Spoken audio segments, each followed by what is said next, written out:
every one of you has done it so well. In fact, you put me to shame, so I have to really up my game for this.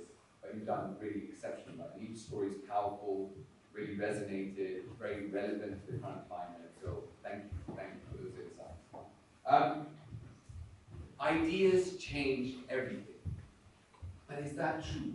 And is every idea a great idea, or are there bad ideas out there as well? I want to share an experience with you that I had a couple of years back. I was sitting on a boardroom meeting, and we were talking about a new strategy. We had it finalized. Deloitte had come in and given us the direction that we needed to go in. Everyone was confident. The CEO was ready, that we had the strategy we needed to get 100,000 employees to where they needed to be. And then they asked, do we have any questions? And me being me, I thought I'd ask a question. I was like, will it resonate with our people? And they're like, of course it will. We've got the best ideas here. And that made me think, made me pause. Do we really have the best ideas? And it made me reflect that actually, we don't. We have our opinions, our biases, our own stereotypes built into a strategy that's going to govern how people feel, how they work, how they perform. And that is the challenge with ideas. There are good ideas and there are bad ideas. But what creates that is the whole concept of where a good idea comes from. A good idea is always placed on seniority, experience, rank, salary. The highest person in the organization is the most cleverest person. The truth is, that's completely false. That is not where the best ideas come from. Look around us. When you look at innovation, when you look at some of the biggest companies out there, where did their best ideas come from? It wasn't from the boardroom. It was from someone designing it on the design floor. Someone standing up and saying that that is what we should do. But have we created the environments that incubate those best ideas? And the truth is that we're not ready for it. Many leaders, many organizations say they welcome ideas. But do they really? When someone challenges someone, do people welcome it as a different opinion, or do we get defensive? Because in our mind, we've convinced ourselves that that's the best idea there. We also assume that everyone must think like us. Agreement is a sign of a good idea. If I came and gave you a concept, and if you agreed, then it's a great idea. But why do people agree? And this is where elements of diversity, inclusion, belonging come in. People agree because their experiences are similar. People agree because they replicate the behaviors they see. People see success in a certain way. I see so many people dressed in a certain way in the corporate world. Why? Because they replicate behaviors. I used to work for a big consultancy. And I remember walking in on my first day here in the city of London. I'd never been into one of these big corporate offices, so it was the first time. And I remember sitting there. And as I sat, this gentleman came up to me with an iPad, really fancy iPad, asked me my name, I gave him my name, I said, I'm here for an interview. And he said, please help yourself to coffee. And he pointed towards these coffee machines, which I promise you, no one knows how to operate. So I went up to the coffee machine, and I started looking at it and thinking, I have no idea how to operate this machine. So I went back and sat down, and he came up to me and said, sir, you're not going to have coffee? I'm like, no, I've changed my mind. But as I sat there, I saw these people coming in, these partners, execs working in EY, black suits, white shirts, Rolex watches. And I wanted to be that man in a Rolex black suit, act like that. And that's the same challenge we have when it comes to ideas. If we only adapt and listen and to the ideas that are in the room, and not give our own lived experiences, our own perspective, how are we ever going to get the best ideas? When we design products, services that many global companies design, are they going to hit the same people? We are so interconnected globally now. But are we truly producing products and services that meet the needs of those global consumers? We're not. Why? Because the group of people designing these ideas is not diverse. They don't represent the world. And when I say diversity, I want to be clear. I'm not talking just about race, ethnicity, sexual orientation, disability, gender. Yes, those are elements of diversity. But each and every one of us is diverse. There's neurodiversity, there's lived experiences, where you've grown up, what your parents taught you, different perspectives. That's what we need to truly bring out if we're going to get the best ideas. I always give this analogy. If I took 3 of us right now and put us on a beach somewhere, which would be nice in this current weather, and imagine if we saw someone drowning, I'm pretty sure each one of us would respond to that in a different way. One of us might think, I'm going to jump in and save the person.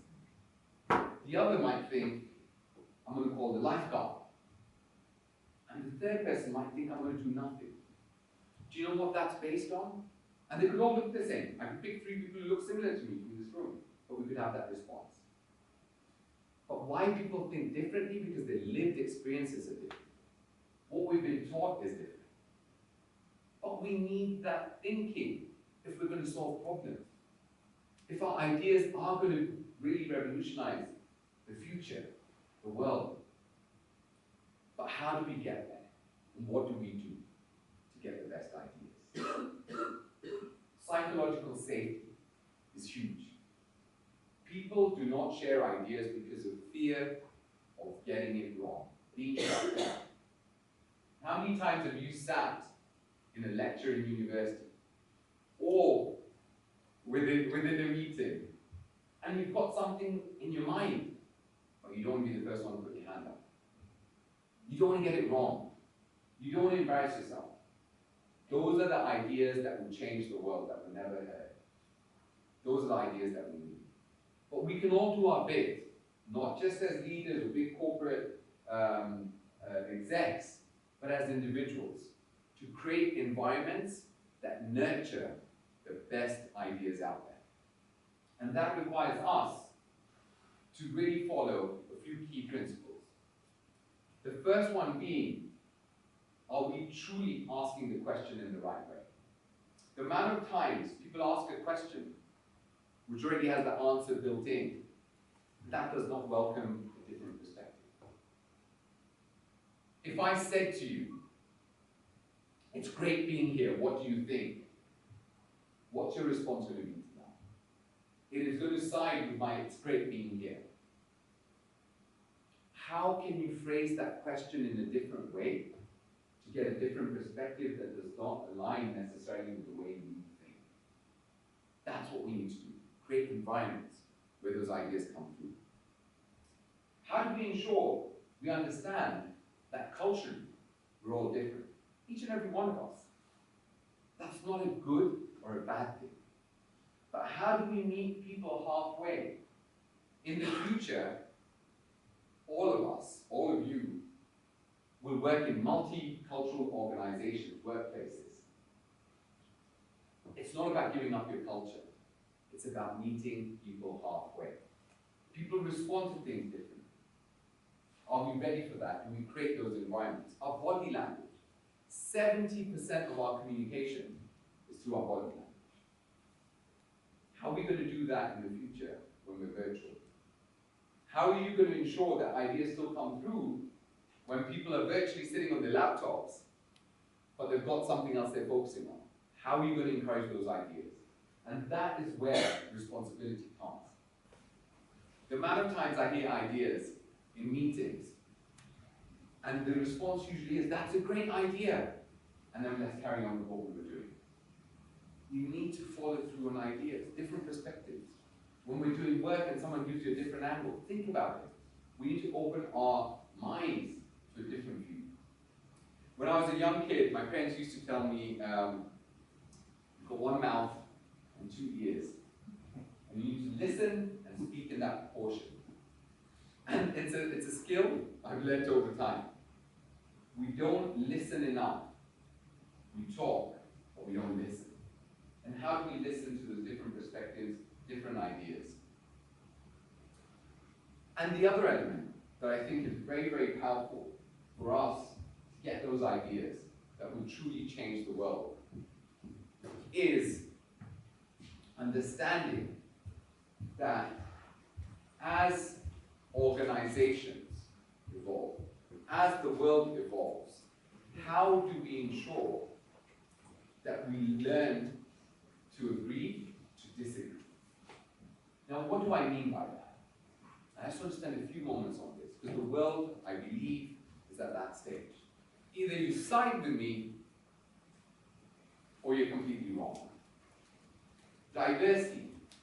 You either align to my opinion, and my view, and my perspective, or I'm going to cancel you. The truth is, diversity has never been about us agreeing to everything. We don't have to have the same opinions on anything. Politics, the world, what we like, what food we eat. But yet we can still come together to work together, to be friends, to share different experiences. That means that we don't have to find a solution at every point. We can share ideas and opinions without an end result. But that's really hard because our brains are programmed to only find a solution. Never leave a conversation where you haven't won. If you ever go on to study leadership, you will find many times, historically, leadership, when many of the big institutions, like Harvard, Oxford, they have these exec programs, they taught you that as a leader, you must be strong. You can't get it wrong. You can't show vulnerability, all those male attributes that you must have. The truth is, the future of that is human. People want leaders who are human. Leaders who are willing to say they can make mistakes. I got it wrong. I don't have the best idea. I don't have a solution. I want you to share how we can move forward. So hopefully you can see that ideas do change the world. But we don't always give the best ideas the opportunity to change the world.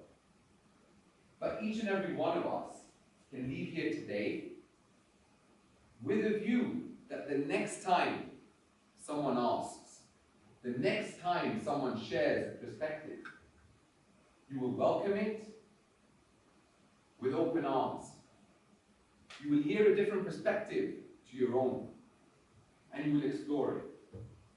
Because that might be the next big idea that truly saves the world.